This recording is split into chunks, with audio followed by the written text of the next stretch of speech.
what are some of the characteristics of great maths lessons? Like, what is some of the learning that's happening with our students? Are they, yeah, sorry, that's a terribly worded question. I'll make that sound nicer in the post edit. But what are some of the qualities of great maths lessons that you've seen? I think it's it's all about we want them to be doing things constantly. Like, that downtime in a maths lesson is an absolute killer. Like, it's about pace and just having them doing things the whole time. Having them experience success is really important. Like, I think that a lot of the maths anxiety that children have is because they don't experience enough success in mathematics.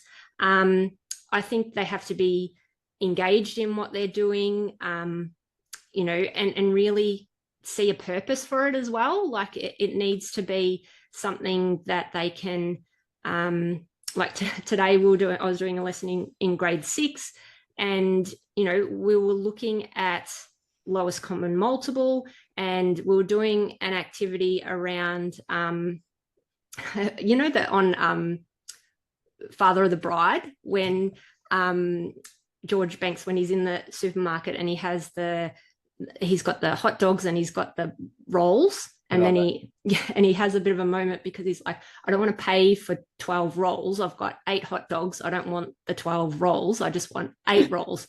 And so it's a very funny moment. But there's sort of a series of lessons that you can do around that. And I sort of tweaked that with these grade 6s and made it into a story about my daughter who works at the bakery. And I said that, a guy came in and he wanted just to buy 6 rolls, but he had 8 sausages. And like, these kids were just loving it. Like, they were so into it.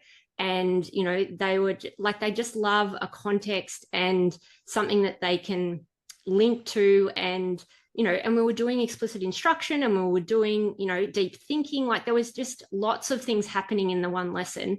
And not for one second did any of them sort of think, oh, I hate maths. Like, they were all engaged and they're all coming on the journey with me. And I think that that's what good maths teaching is about. Like, it's about having everyone feel successful and just engaged and interested in what you're talking about and seeing a purpose for it. Yeah.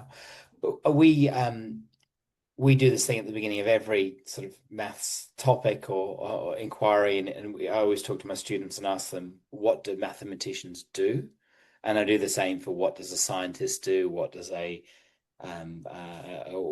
geographer do? And so we always get post-it notes and we put it on this big piece of butcher's paper, and some of their responses are just amazing. Like, mathematicians ask questions when other people don't want to. Mathematicians solve problems that are useful to the world, and it's been really lovely for them, for my students, to help them kind of work through that wrestle. Like, we talk a lot about brain sweats in my classroom, and if there's a problem that you just can't work out, how do we persevere? And I love that we've really started to see a shift, especially in the students that I teach, around their perception of maths and what mathematicians do and just how useful it is. It's been really lovely to see and to get to play a very small part in um, establishing our students as mathematicians is really lovely, and it's a huge privilege.